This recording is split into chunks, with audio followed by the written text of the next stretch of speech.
Hi everyone, this is my presentation on the EDUCAUSE and Jisc framework for the role of information technology in higher education. These two organizations came together in 2014 for a conference in which leaders, quote, defined a set of desired technology, leadership characteristics, and capability now and in the future, end quote. So the members of this conference had roles that range from career academics, chief information officers, and business leaders in information technology who were new to academia. Now, for the purpose of this presentation, I think it's important to note some related terms. Informational technology, which is the range of technologies and practices that involve the use of computers, softwares, and networks to manage and process data, is easily confused with educational technology and instructional technology, at least to me. And educational technology is the use of those same tools to facilitate better learning and teaching practices. So technology bridges the gap between um, these two fields, but information technology refers more to uh, the managing of data for business and now academic practices. Okay, so because of the different or changing role of information technology in higher education and in the world, actually, um, the white paper that I'm discussing, the framework discusses how globalization and the prevalence and advancement of technology, it's everywhere, right? It's in all of our jobs, whether or not we have a so-called technical job. Because of that, and because of its use, a vision needs to be created for information technology on the college campus. Okay, so um, how do students use IT? How business wise does the college use IT? And so we have a great opportunity for creating a vision for our schools in which IT plays a central role, quote, in advancing the core mission of the academic institution. So, not just being a necessity, but information technology can advance the vision of the college. And so, that's what this paper is about: is how to position the leaders of a school so that they take advantage of the opportunity to use information technology because we don't want to get left behind. Okay, so I didn't realize there was sound to this video, but um, here's a quote. The working group first presented its findings at the EDUCAUSE 2014 annual conference. The higher education IT community uh, was presented with a new model for IT leadership. And once again, technology plays a central role in advancing the core mission of the academic institution. So, from merely setting up networks, making sure everyone has an email account, everyone is able to access word processing software, troubleshooting problems with accounts, and making sure that the network can support all of the computers on campus. So that kind of is the traditional role of IT. And so this paper, which I classify it as a white paper, it moves into more of a strategic view of IT. How can the use of IT support the business and academic side of the institution? Um, and how can the institution make use of the advancements in technology?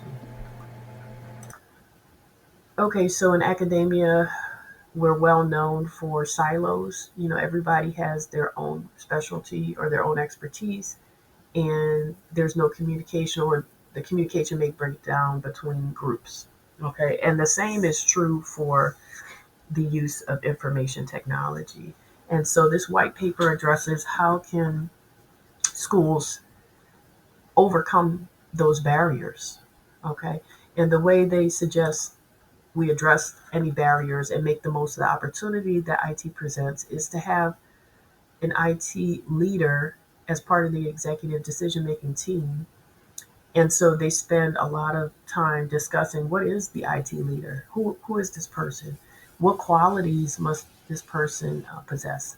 And because all of them have experience in the IT field, whether in academia or business, they were well equipped to describe um, either the qualities or the changes needed in a role in order to fulfill a vision for IT on the college campus. Okay, so there are three primary roles, and you see them here in this graphic surrounding the core role, which is as a strategist. But the IT leader is going to be a trusted advisor, a relationship builder, a visionary. You know, a lot of these qualities are very, very lofty, very difficult to maintain. But the primary roles are characteristics this person has to display consistently. And then surrounding those and related to them are six discrete roles that the IT leader will have to engage in every now and then based on the group of people he or she's talking to or what function that person is fulfilling at the moment. And so my summary is that the IT leader is a liaison between several different groups.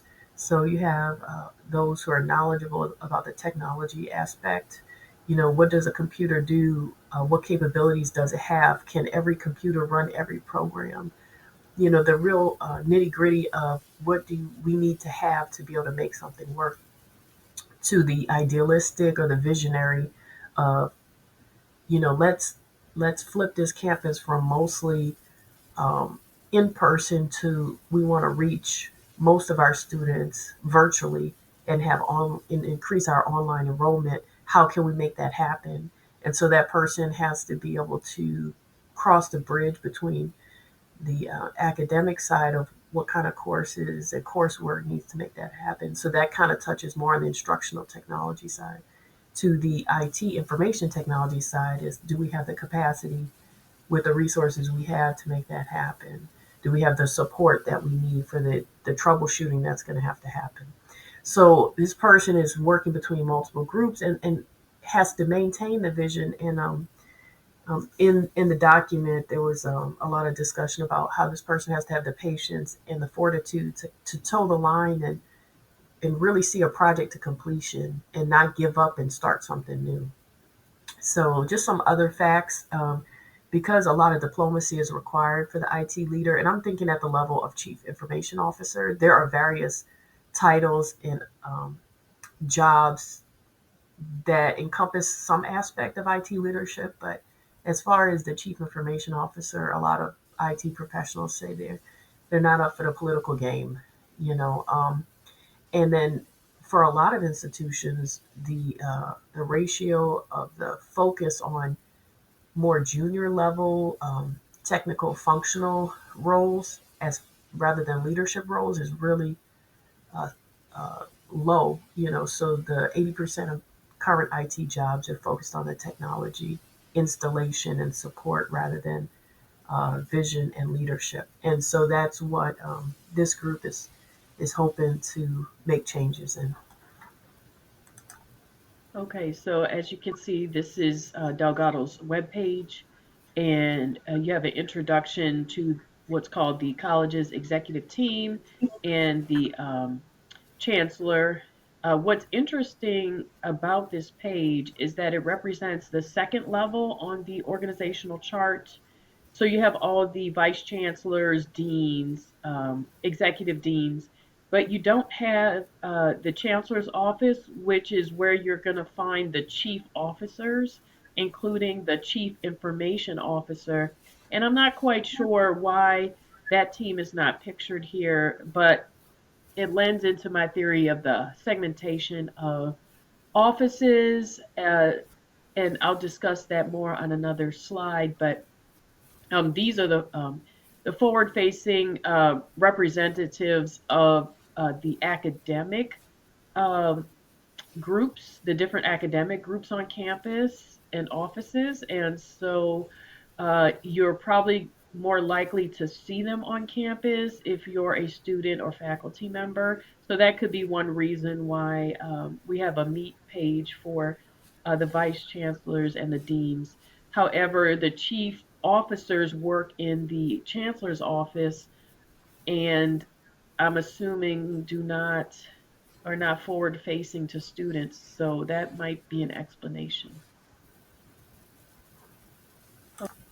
Okay, so as I mentioned, I did look at the organizational chart for Delgado Community College. That is my workplace that I'd like to review. And I think it's a great example of a college that traditionally has been in person and is struggling to incorporate technology and only did so recently because of the pandemic of 2020. Prior to that, online classes were no no, especially for topics like science, where there was a lab component. However, times have changed as we have discussed, whether through globalization or other factors, and institutions need to change. So I looked at the organizational charts and I was looking for titles like instructional technology, information officer. I did find here a chief information officer who is directly under the chancellor on the chancellor's team. And then below, you'll see all of the executive officers are in a higher hierarchy over the vice chancellors. That's the next level here. And so I went through each vice chancellor's page and I did find a director of instructional technology support and professional development under the vice chancellor of academic affairs. Um, I think the word there says it all, instructional technology, not information technology. So this person is responsible for the design of online material, but not necessarily strictly IT. On the next slide, under the the workforce development page has their own information technology program manager. Workforce development is another category other than college credit. However, I was not able to find under the business. There is a business vice chancellor of business and administrative affairs. I assumed that there would be IT would be under that person, but I was not able to successfully locate um, the IT department that actually set up my email account or set up my computer. So um, there is some separation and lack of vision for IT on our campus. Just reading the organizational charts and my confusion not being able to locate all the different parts of that. So I just wanted to mention that.